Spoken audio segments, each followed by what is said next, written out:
Hey listeners, we're nearing the end of our 15th anniversary fundraising campaign, and we need your help to meet our goal. This campaign offers you a chance to win a unique food and music experience in one of the most exciting cities in America. Here's how it works. Donate to HRN and you'll be entered to win dinner for two and 2 tickets to a concert in one of 8 amazing cities: New York, Los Angeles, Philadelphia, Nashville, Las Vegas, Charleston, Ardmore, Pennsylvania, and Asheville. All donations support our work educating food system storytellers. And when you donate, you can choose one of those cities and you'll be entered to win dinner and 2 tickets to a show. So help us reach our goal and enter to win dinner and a show in the city of your choice. Check out heritageradionetwork.org/15 to donate and enter to win today. That's heritageradionetwork.org/15. Thank you.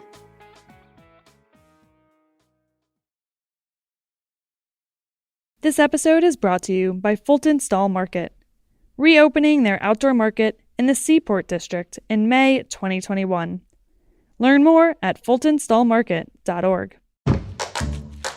This week on Meat and Three, we're jumping into a world filled with fizz, iridescence, and deliciousness. We're talking about bubbles. It came from the air gas truck. Yeah, no, I never thought about it before that. And I think it's emerged as Boba's tea shops, a site of Asian American youth identity building. We're called the invisible industry because these products you don't really see, but they're around us in every way, every day. Listen to Meat and Three wherever you get your podcasts.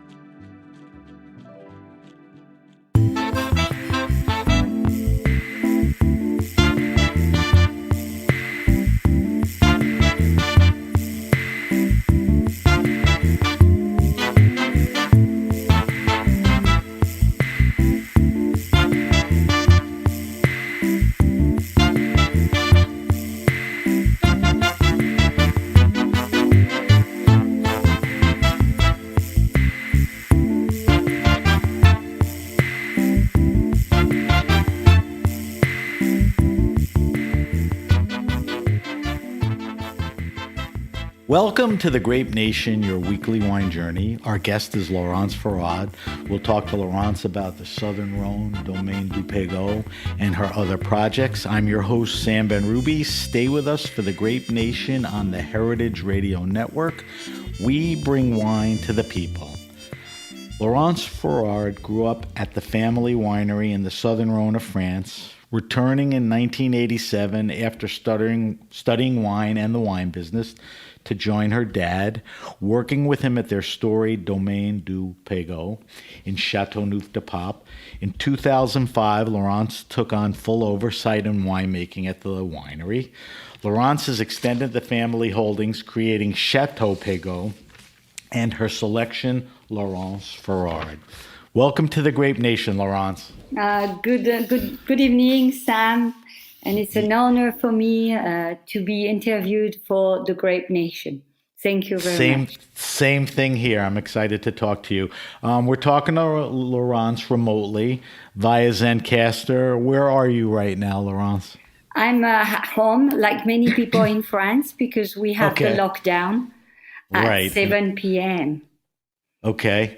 All right. So, Laurence, let's get started this way.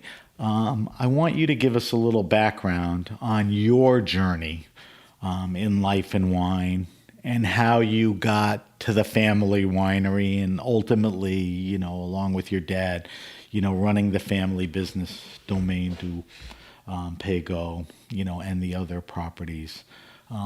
Tell me, how you got to where you are. It's a few circumstances, and each time I had been lucky to have a new challenge.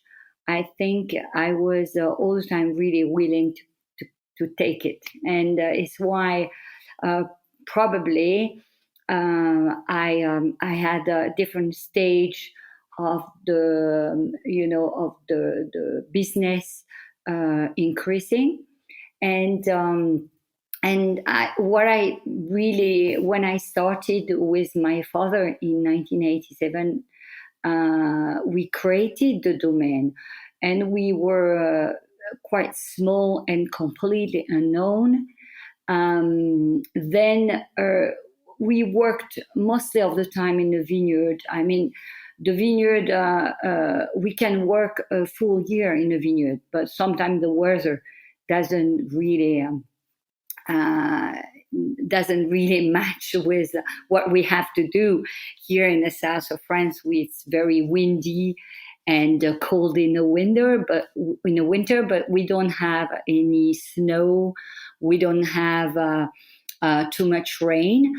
But we have to prune in the wind, in the Mistral, which is very, very hard work. And our vineyard are very low, like bushes.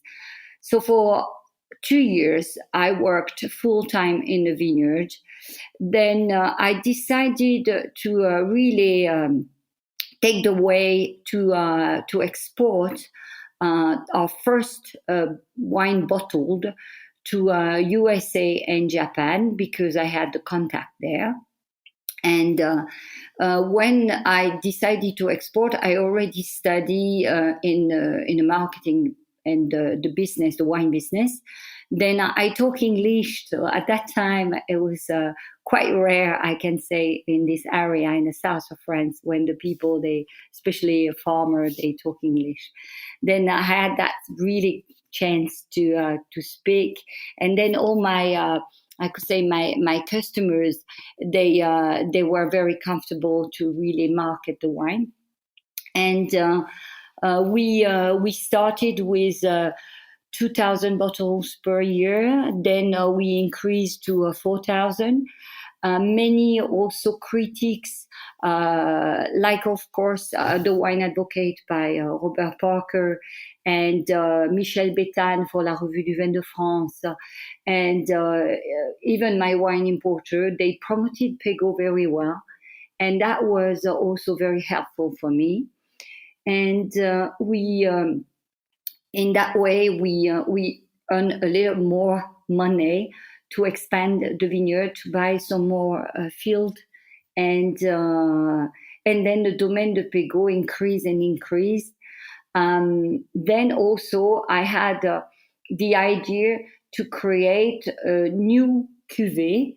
The cuvée is usually the vineyard selections, and we have a wine made separate than the normal and standard cuvée. And of course, in 1998, we created that cuvée d'Acapo, make really the Domaine very famous over the world. Right. That's your best wine, and you don't make it every year, right? Exactly. Yeah, we only make it in the best vintage, and the best vintage, it's only decided when I'm picking grapes. You know, in Châteauneuf-du-Pape, we have to harvest by hand. So everything is handpicked, and we select the best bunches. But when is the best weather from spring to fall, right. We have for sure a great vintage. But every day during the picking, I really taste the berries, and I know if it will be the best wine to produce a d'Acapo. This is very important to taste and to be in a vineyard every day, and to see how much the quality of wine, the quality of grapes change from the beginning of the harvest to the end. It could be, of course, ripe at the beginning, but started very ripe, and it depends the weather we will have during the harvest time. So to that point, so you started in the fields in 87, and then you got on the business side. You helped literally to sell the wine, grow the business, bring some cash in, and you were able to expand the business. Now you're back at the winery full time doing everything, right? Yeah. Your dad is there. I know your mom is around, which is great. I'm very curious about this because I think in your region there's a big effect. I want to ask you about climate change in the region. What effect has this had on the grapes, harvest time, what grapes you should be growing and picking them? Has that changed through the years? Do you have to pick earlier? Or are you changing, your percentages of what you grow? I could say the global warmer climate had for sure an impact in the world. Châteauneuf-du-Pape is not very significant actually. Okay. But there is some part of the season with, I could say, huge temperature difference. Like in the winter, it might be a little bit colder than it was, and summer hotter than it was. So this is, in fact, there's a very big, I say, lapse between the winter and the summer. Right.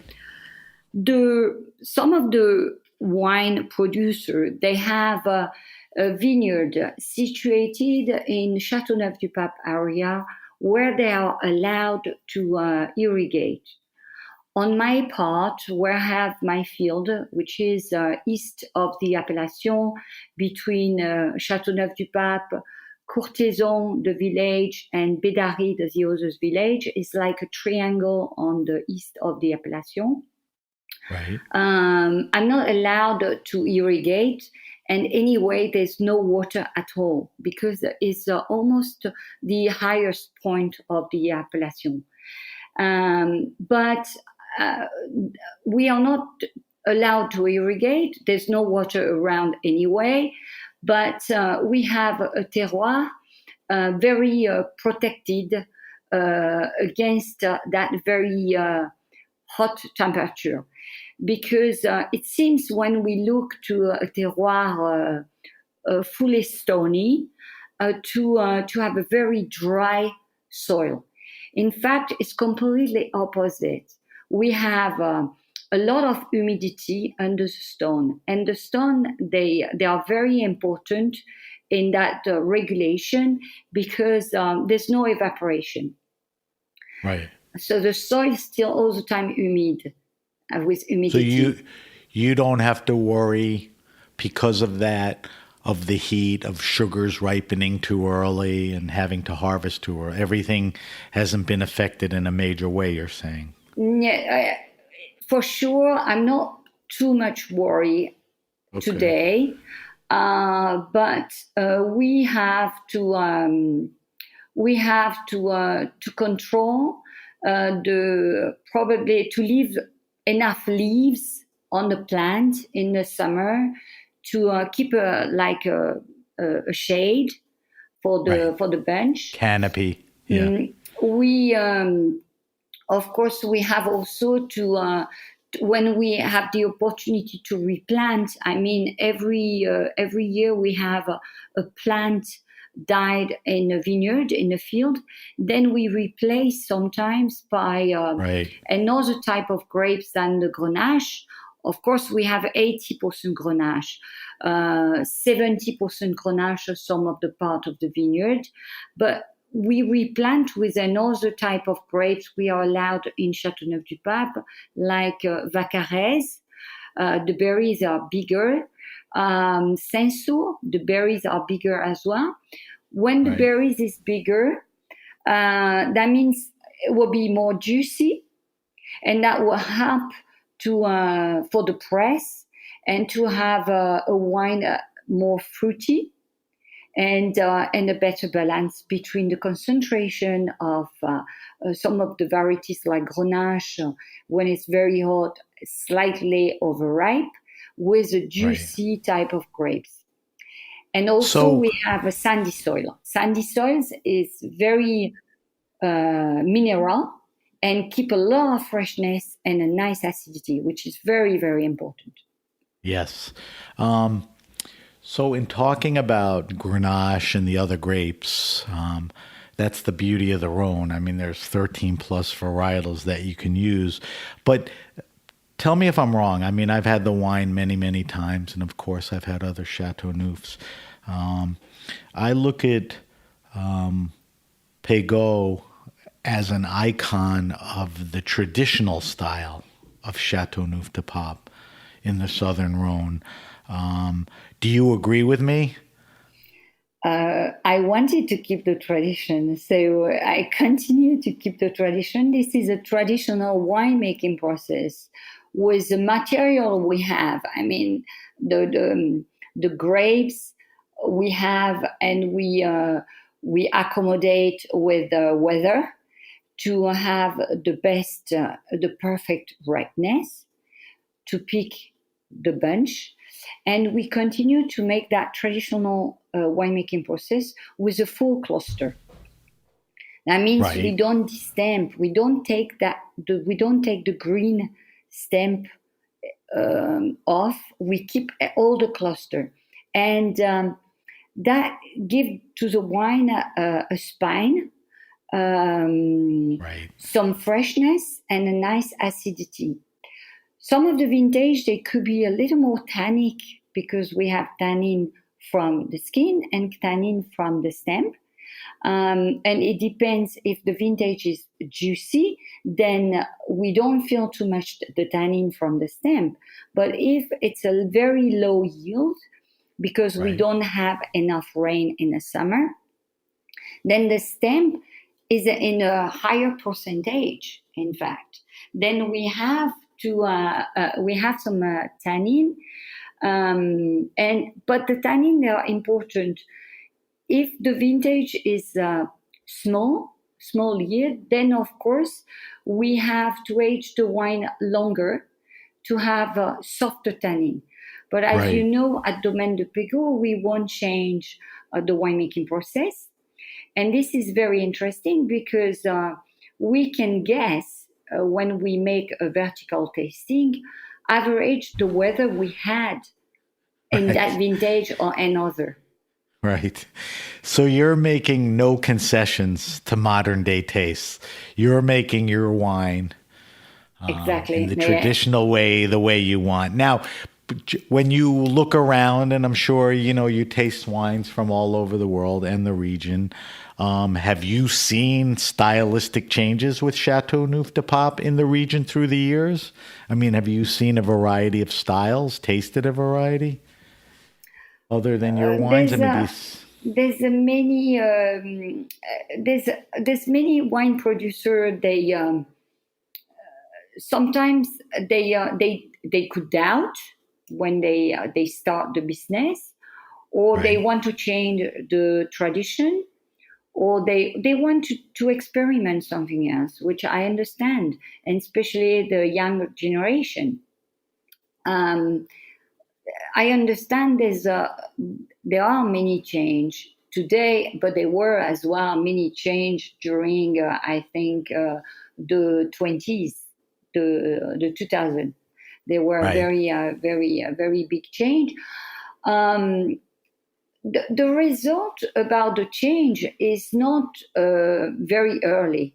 Mostly of the time, you have the result 10, 20 years later. And Right. this is important for the young winemaker because they will know in the future if they were right or not. Because the Chateauneuf-du-Pape, the tradition is to drink it 15 years, 20 years later.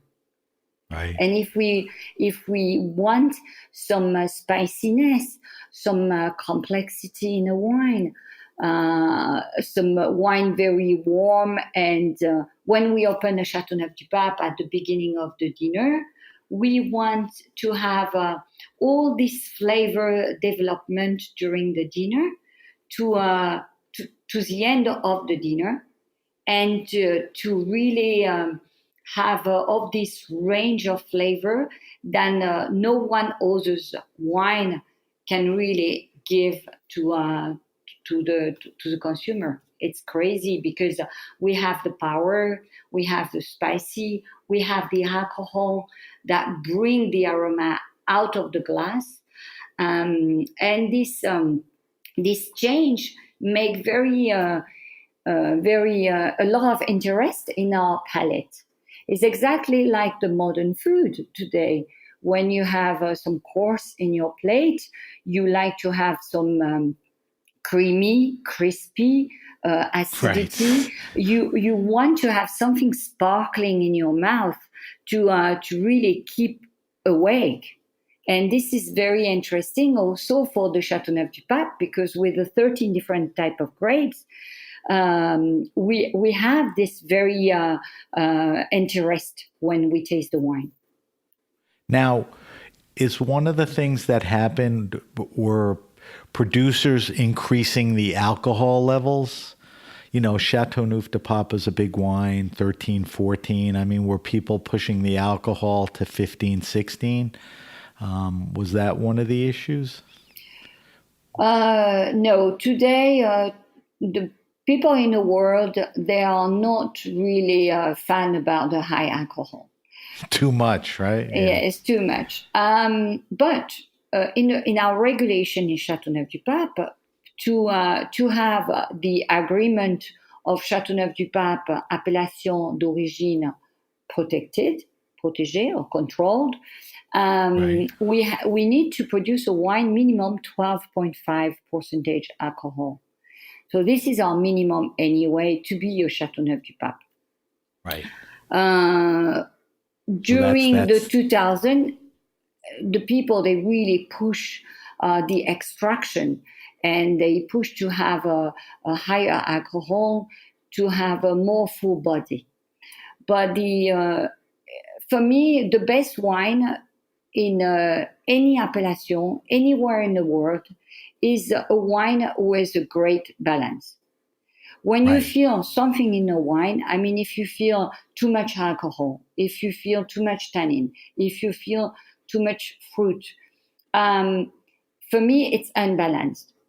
When it's a perfect balance, that's smooth, and you just take a pleasure when you drink a wine.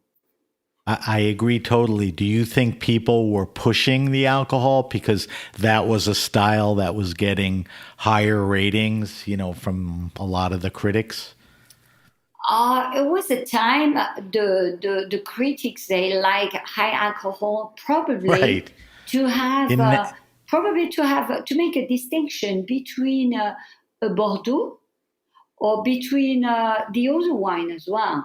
So Châteauneuf du Pape had a reputation to be a powerful wine, a big wine. But what is the big wine for a consumer or another consumer? If, example, you taste an Australian wine, you have or some of Californian as well from south of California, then you can have a very high alcohol content. But for the wine producer and the consumer of south of California or Australian, even 15 is not high. But for someone who produces a wine with a lower alcohol, 15 is too much. It depends. But for sure, the people, they thought a big Châteauneuf du Pape was a Châteauneuf du Pape with a high alcohol content. But for me, this is not the truth. A good Châteauneuf du Pape and the powerful Châteauneuf du Pape might be so the power might be from the taste of the deepness. We have some clay. The terroir, it's clay, but with red clay. Red clay means, in fact, we have some iron contained in the soil. And that gives some licorice taste. That gives some density in the middle palate. And then we can talk about the power as well. But not the power in the volume, but the power in the deepness. Right. I want to talk to you about the Domaine, and I want to talk to you about the wines in the region. But before that, I just want to go back on something. You know, you mentioned early on that in 87, you know, you created the Domaine.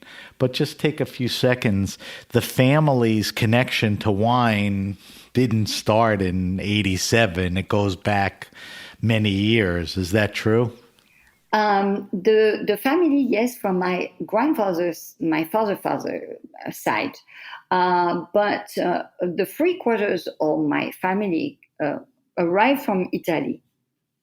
And the Italian, they knew how to make the wine. Then, of course, I have some roots, very old. And my grandmother, she was the winemaker. But her origin is from Italy.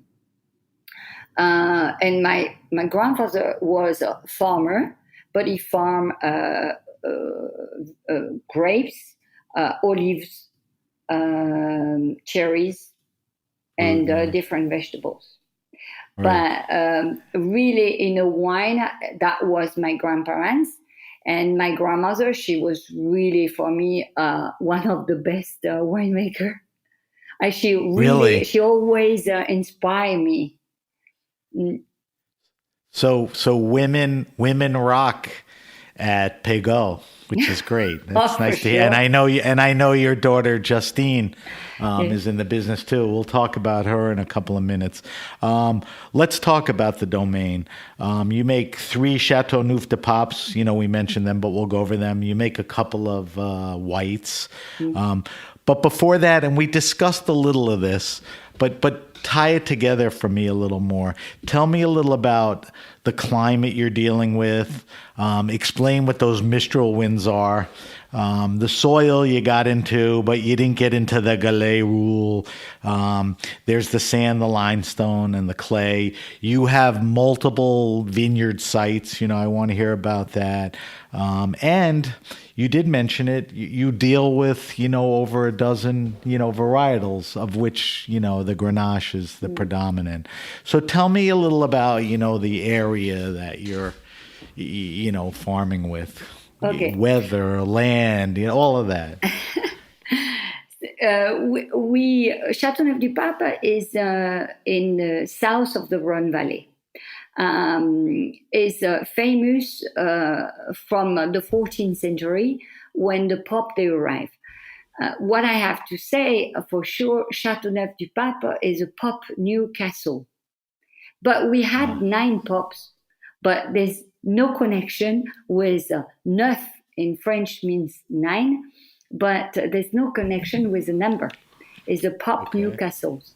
The Pope they arrived in Châteauneuf. They arrived in Avignon, they built the Pope Palace, and they built the summer house, the castle in Châteauneuf-du-Pape. They planted vines.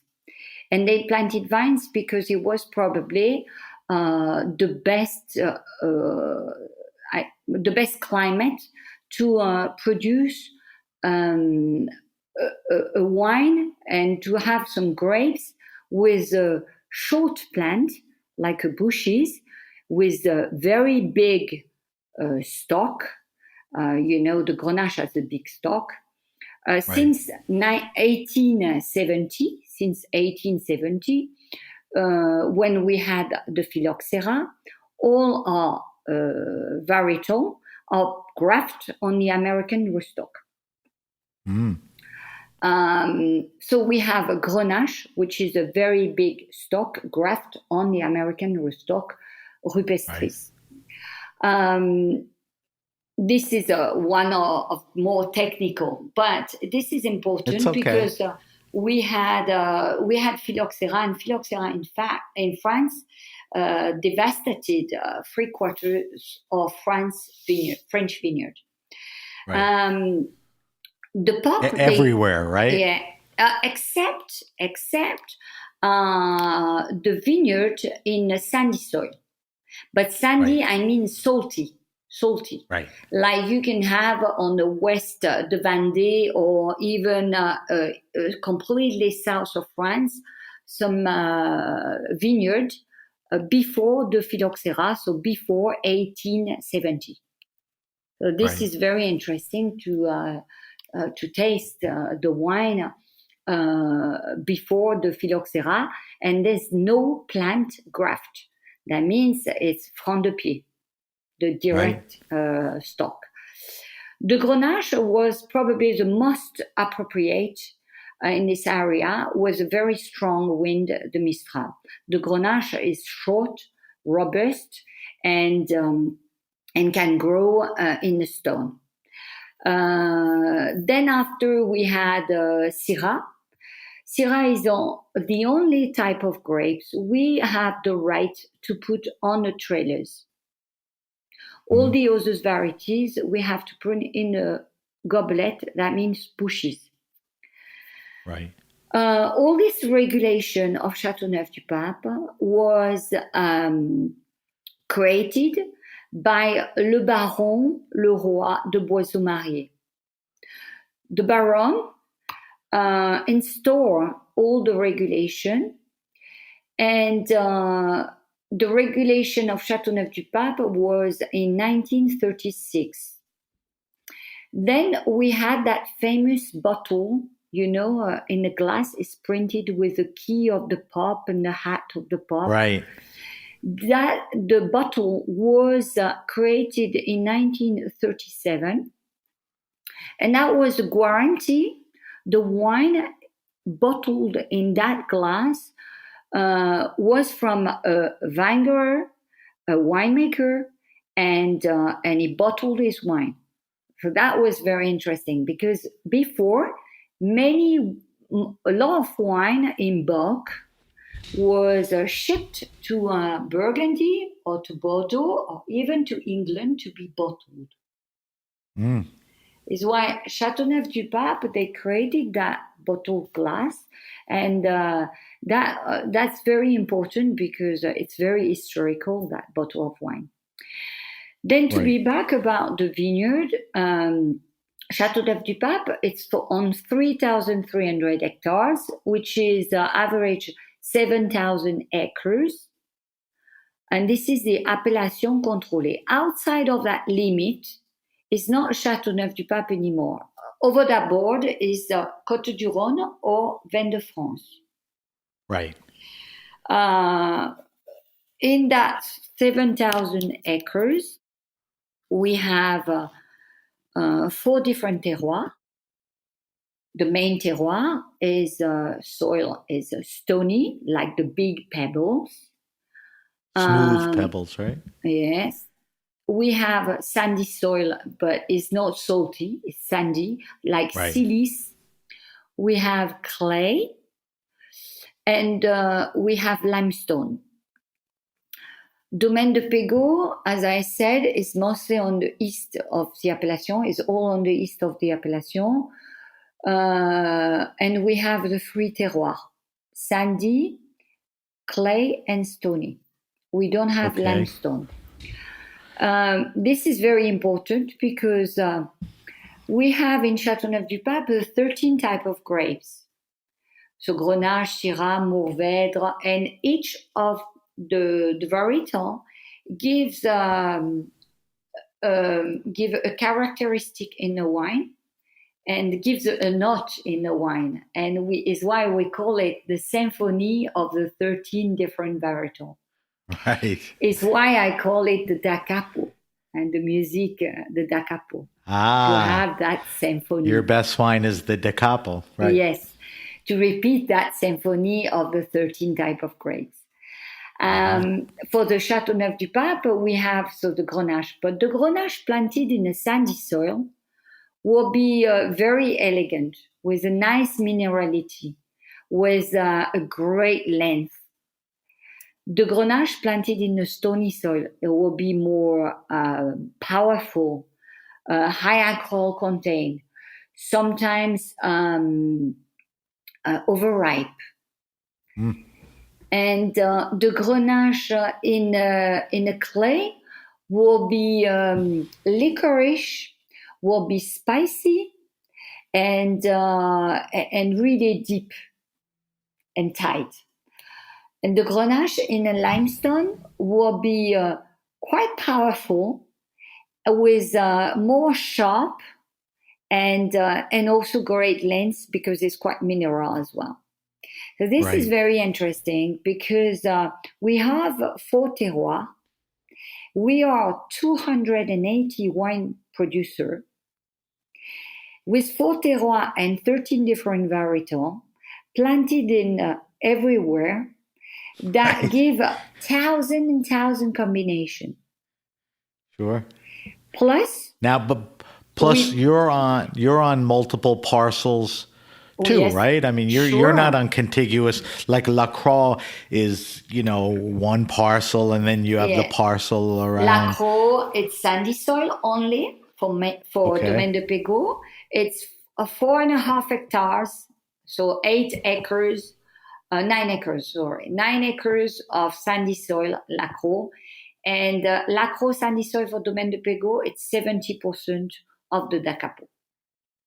So that means the So Dacapo is a power wine because it's only in a great vintage, but it's very elegant because it's come from the sandy soil. Now, did you acquire La Croix later on, or that was something that was always a family property? No, we bought La Croix in 1995, and I remember well because my son is born in 1995.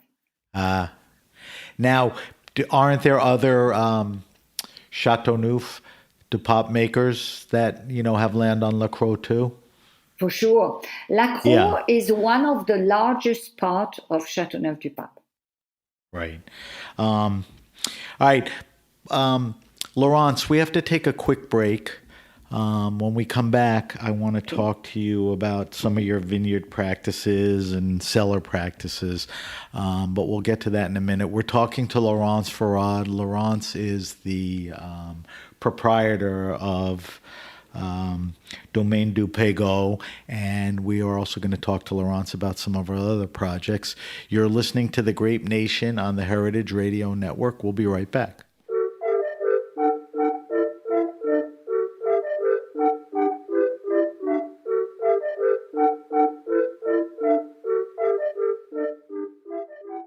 This episode is brought to you by Fulton Stall Market, reopening their outdoor market in the Seaport District in May 2021.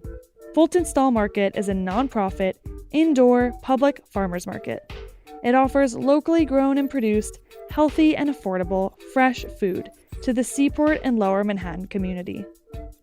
Fulton Stall Market is a direct sales outlet for over 100 New York region farmers and small batch independent food producers. They have been operating as a public market to serve the Seaport community since 2015. While you shop at Fulton Stall Market, you can pick up a few guides from Escape Maker's informational kiosk. Escape Maker connects urbanites with local farm, winery, craft beverage, and culinary getaways within a day's drive or train ride of New York City. Learn about day trips from New York, where you can explore the best agritourism the region has to offer. Learn more at fultonstallmarket.org and escapemaker.com.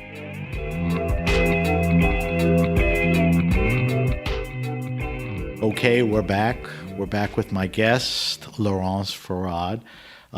Laurence, we talked about Pegau and really everything that surrounds it, the weather, the soils, the grapes. Tell me a few things. Let's talk about vineyard practices first and then take me in the cellar. Are you practicing sustainability, organics? Do you go as far as biodynamics? Tell me what you're doing, because we all know how important, farming is. So how are you farming your grapes? We today all our red wine, red vineyard. We work in the organic way, Okay. but we are not certified because Okay, many people are like that. In 2018, we had a lot of rain and a lot of mold. And it was not easy to really, I could say, fight with that. And Right. Usually we don't have mold because with the wind, the mistral dry up everything. Then we don't need to spray because it's easy to make organic wine, I could say, in this area. Right. In white is different. The white vineyard, we have we have 3 acres in white, and we'll expect to have another vineyard in white, and that will be 4 acres. In white, we practice the biodynamic culture. Ah, So it's because you're able even to more, I could say, serious. committed. Yeah. Yeah.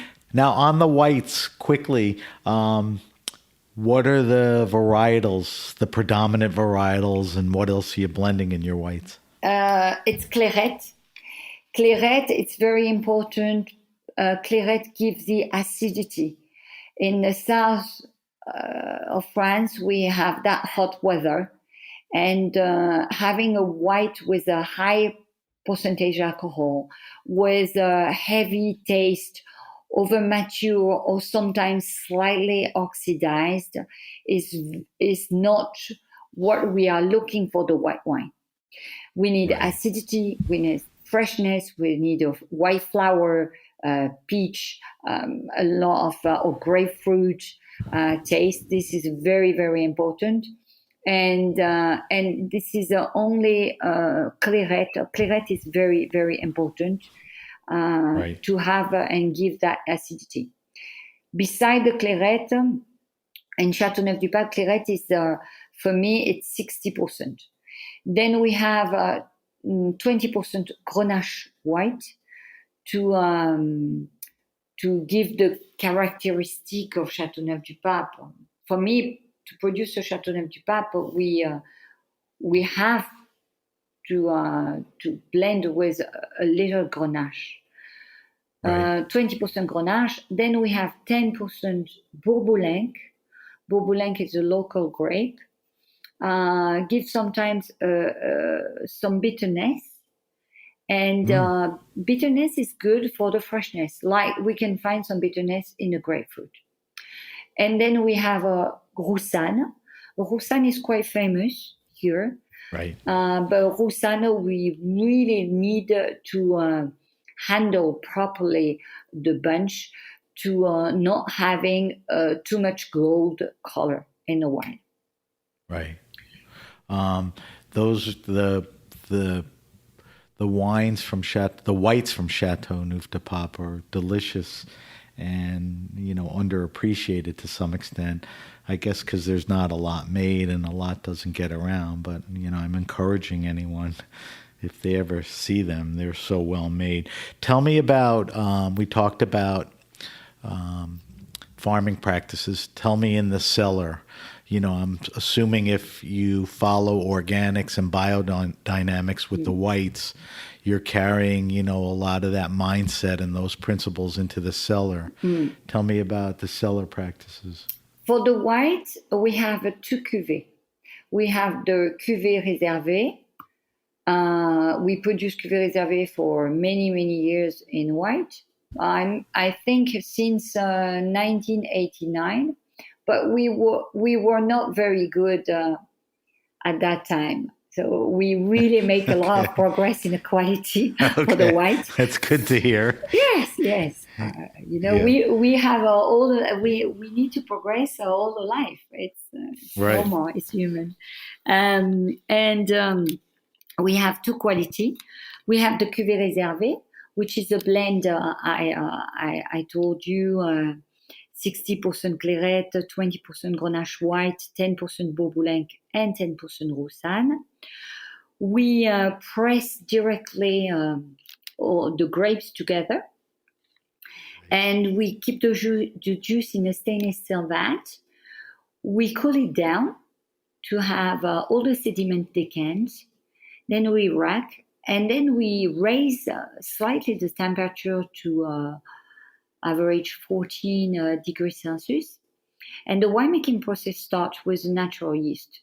This is very important. It does? Yes. Okay. Since we have organic culture in red and biodynamic in white, we have a very indigene yeast activity, which is very important. Then we make the wine in a stainless steel. Usually with a low temperature, the white will ferment for 3 weeks, 1 month. Concerning our top cuvée in white, we call it a tempo, which is a pendant of the da capo, but a tempo in white. We have three different varietals. We have Grenache, Roussanne, and Clairette, 1/3 of each. When we arrive in a winery, we make the wine in 3 different continents. We use the concrete egg, very small, 600 liters egg. Concrete egg, it's very interesting because since we use the concrete egg since 2015, we have a creaminess in the middle palate for the white. Then we have a nice acidity from a part of the white. We make the wine in stainless steel. And then we make a part of the wine in old oak barrique. The a tempo, we are looking for the blend after between the concrete egg, the old oak barrique, and the stainless steel to have the perfect balance. If I, for the white wine, we have to build a white wine. Right. And it's very delicate. For me, it's quite intellectual to make amazing white. Yeah, it sounds like many steps. Yes. Which is very interesting. I wish there was more of it. And the tempo, it's very complex because we have this nice freshness with stainless steel, with the creaminess in the middle palate, and slightly nutty in the back due to the old barrique. And really that balance and step by step in your mouth and back nose, the length never stop. And this is that circle. It's very, very interesting. And the white today, I'm getting older. The white wine for me, it's more intellectual. And right, as it ages. Yeah. Yes. That sounds great. I wanted to ask you about for the red. Yeah. So for the red, as I said, is a traditional winemaking process. The red, to compare with the white, making the red in a tradition, the most important is what really were picked in the vineyard. That will give us the result. For the red, we have 3 cuvées. We have the cuvée réservée, which is all the different vineyards co-planted and co-fermented with a full cluster. Right. The winemaking process is 15 days maximum. We gently pump over. No punching, no délestage, nothing is technical. We don't cool down as well. No cooling. Right. After 15 days, we press. And we age the cuvée réservée 2 years in a large cask, usually, I don't know, it's 60 hectoliters, 6,000 liters, maybe 45,000 gallons, or I'm not sure. I don't know. It's wood, though, right? Yes, wood. It's only wood. Okay. Right. Then from the cuvée réservée, after 2 years, the cuvée réservée, we blend the barrels where the cuvée réservée age to make a cuvée réservée the final blend of, example, vintage 2018. We bottled always in November. Then we fill up back from that final blend, we fill up back 1 barrel to age an extra 2 years to become the cuvée Laurence. The cuvée Laurence is always the same wine as the cuvée réservée, but with an extra aging. How much longer? 2 years. So that means the cuvée Laurence is 4 years in a cask, in a large old oak barrel. Right. Why? Because the people, they don't have a very good cellar, and they want a wine Châteauneuf du Pape mature. They can buy the cuvée Laurence. The cuvée Laurence is not specifically a higher cuvée because it's the same as a réservé, but longer aging in the barrels. The wine has less tannin. Everything is better integrated with a more spiciness. And you have really the result of a wine faster aging.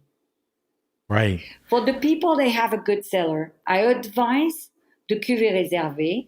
They lie down the bottle and they store the wine for 10 years, 20 years. The cuvée réservé will close down. I mean, the wine will close down and open back probably in 7 or 10 years later. For the cuvée Laurence, they don't need to lie down the bottle. They can open it and they can pour the wine. It's always open, mature, and ready drinkable. That's great. And the Da Capo? And the Da Capo is a vineyard selection in a top vintage, which is decided during the harvest. And it's the same winemaking process as a réservé, same aging as a réservé, 2 years in the barrel. But the Da Capo by the blend, it's more a site selection. Yes. The Da Capo. The Da Capo is 70% sandy soil to have that elegance, but it's stony soil, it's red clay as well. And the taste of the Da Capo is very particular, very unique to with that, I could say, sort of it's powdery and creamy as well, and the big wine with a lot of finesse. And the Da Capo, when we produce the Da Capo, we don't make the cuvée Laurence. Oh, I didn't know that. Every vintage, we have only 2 cuvées. That means for normal vintage, we produce cuvée réservée, cuvée Laurence. But the Laurence will be bottled, released 2 years later, 4 years in total. If we decide to do the Da Capo, then we don't make the cuvée Laurence in the same vintage. Right. I wanted to bring something up that you were able to spread your wings by doing a couple of things. You know, the Chateau Neuf is very specific, and you got into very specific detail, which I think everyone understands a lot better. But in the region, as you mentioned, there were vineyards outside of Chateau Neuf de Pape, and about a decade ago, you created Chateau Pegau, and not too long ago, you created Selection Laurence Feraud. These were vehicles for you to make other grapes other than the Chateau Neuf de Pape, true? For Chateau Pegau, the Côte du Rhône and the Côte du Rhône village, we don't have we have similar grapes of Chateau Neuf du Pape. This is also a part. We have a regulation, softer than Chateau Neuf du Pape, of course, but we have a very strict regulation as well concerning the grapes varietal we plant in the Côte du Rhône and Côte du Rhône village. Example for the white Côte du Rhône, cuvée Laune. Laune is a little stream going, on the side of the main fleuve de Rhône. We call it cuvée Laune because our vineyard is very close to that little river. We use, of course, the Clairette, the Majorité Clairette, and we have a type of grape Clairette, Grenache, Roussanne, Bourboulenc. But for the Côte du Rhône, we can use also Uni Blanc. Uni Blanc is, but we can also blend maximum 10%. So that means also we have a very strict regulation for the Côte du Rhône as well. And it doesn't really change a lot as a Chateau Neuf du Pape. And for the red is the same. We have the typical blend for our Chateau Pegau is 60% Grenache, 20% Syrah, 20% Mourvèdre. Then it's very I always wanted to produce a Côte du Rhône or Côte du Rhône village with a traditional winemaking process exactly the same as our Châteauneuf-du-Pape. Handpicking, because on the Côte du Rhône, we are allowed to pick by a machine, but we handpicking to have that stamp. With the machine battles the berries, but leave the stamp. So for us, we want to make the wine the same as our Châteauneuf-du-Pape with a full cluster. Then everything is picked by hand. And for the Côte du Rhône and Côte du Rhône Village red, the cuvée Maclura and the cuvée Sétier, it's same winemaking process as our Châteauneuf-du-Pape, but we age in the vat. And you have exactly the expression of the terroir, which is a clay and very stony terroir at the Château Pegau. And this is the expression of the typical blend of the red varietal. For me, I wanted something as a reference, simple, right, made, but with all the expression of the terroir and the local grape varietal. Sounds great. Laurence, we're running out of time, and before I let you go, I want to do something with you that I do with all my guests, and it's called the wine list. I'm going to ask you 5 questions about your wine preference because I'm very curious about what you drink. So I'm going to ask you the questions, spontaneous, don't dwell on it. You know, we don't have a lot of time, so move quickly, and I'll lead you through them. The first question is, what are you drinking now? And that references, besides tasting your wines, what else do you like to drink? You know, what's on your table? What are you trying? What's in the fridge? Do you change wines as the season changes? What are you enjoying right now? It's a very difficult question for me because I enjoy all the good wine. All right. So tell me the top few things you're enjoying. I get that. That's a nice answer that you like so much. I like champagne because this is usually always a good answer. I start a dinner with all the aperitif with champagne. Yep, I agree with you on that. Then I like Burgundy wine. Okay. Yesterday, I had my friend from Alsace, Domaine de Lauriel, Claude Weinzone, and we had a Riesling brand aged 2004. It was absolutely fantastic. You hit all the good stuff. You hit Champagne, yes, Burgundy, and Riesling from the Alsace. I love Riesling from Moselle as well. I like some Californian wine. I'm a fan of Sine Qua Non. Yeah, well, everybody loves it. I actually had Maggie Harrison, who used to work with Manfred. She's making Pinot Noir up in Oregon. She was on the show. All right, I'm going to the next question. What is Laurence's favorite wine and food pairing? Not what you think is a good wine pairing, but what you like. You know, and I know you don't eat it every week, month, night, but what is that perfect wine and food pairing in your mind? Châteauneuf-du-Pape. With what? With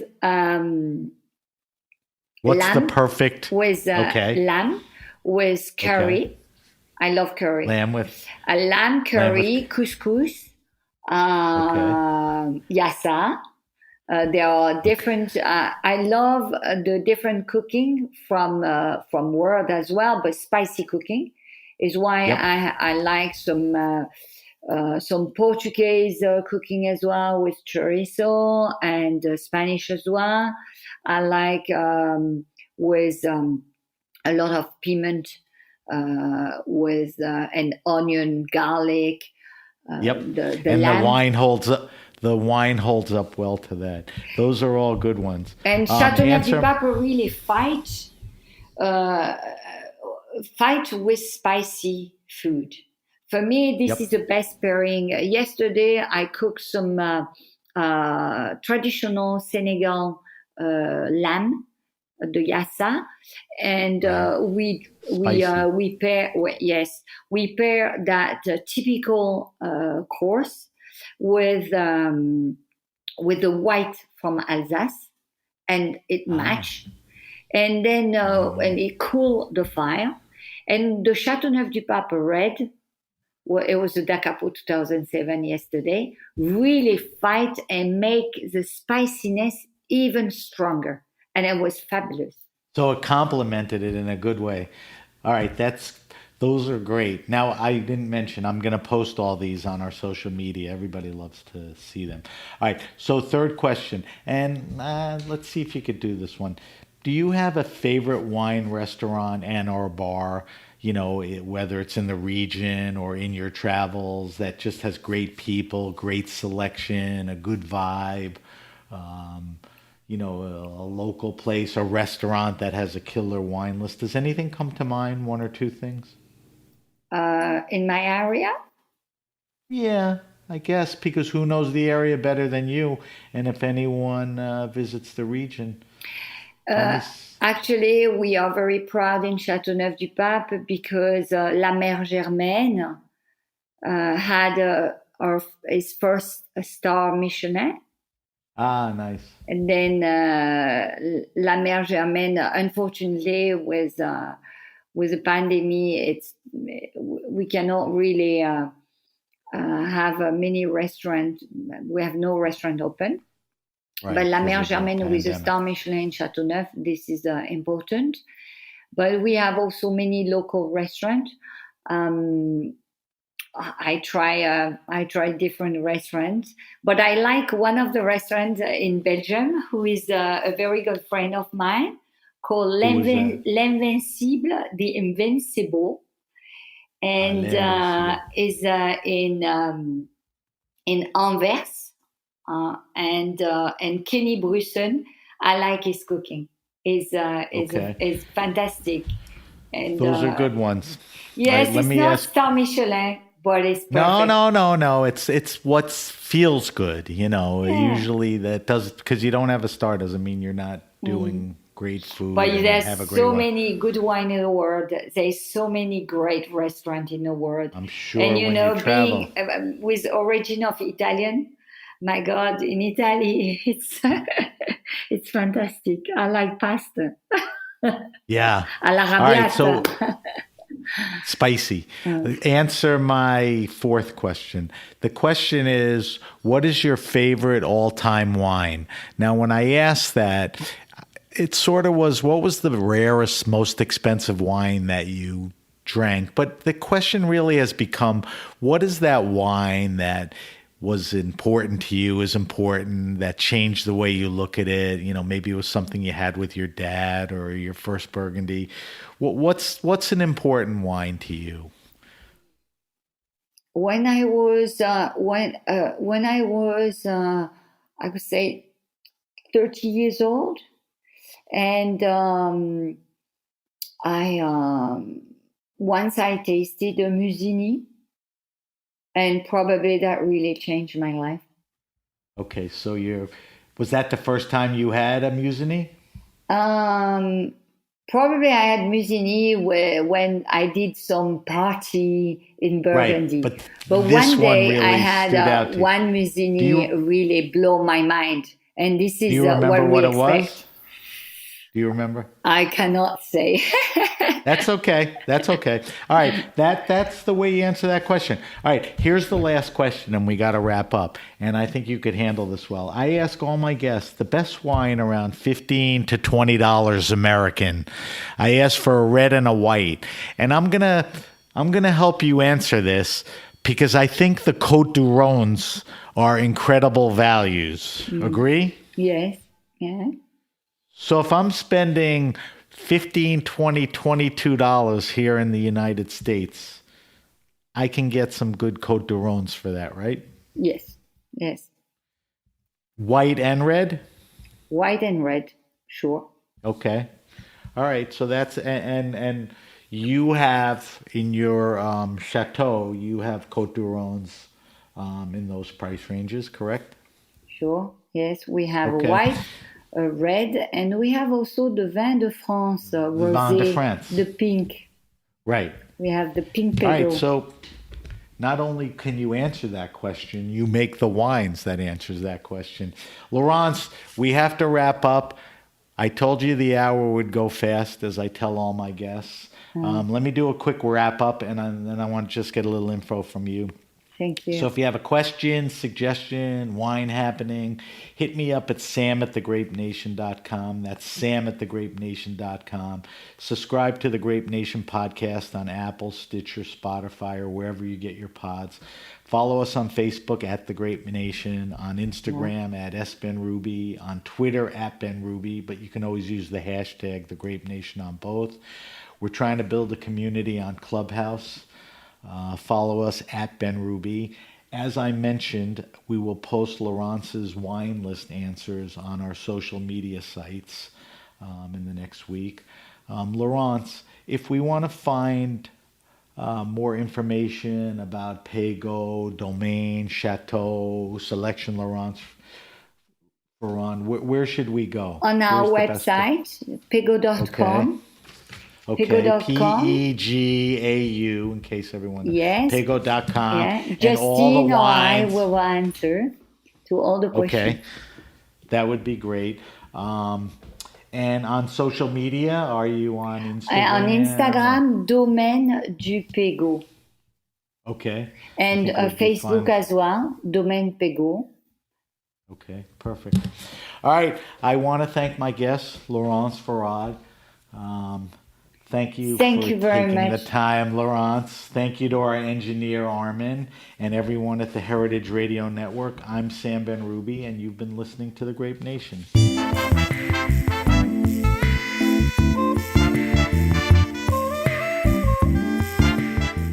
The Grape Nation is powered by Simplecast. Thanks for listening to Heritage Radio Network, food radio supported by you. For our freshest content, subscribe to our newsletter. Enter your email at the bottom of our website, heritageradionetwork.org. Connect with us on Instagram and Twitter at heritage_radio. You can also find us at facebook.com/Heritage Radio Network. Heritage Radio Network is a nonprofit organization driving conversations to make the world a better, fairer, more delicious place. And we couldn't do it without support from listeners like you. Want to be part of the food world's most innovative community? Subscribe to the shows you like, tell your friends, and please join the HRN family by becoming a member. Just click on the beating heart at the top right of our homepage. And thanks for listening.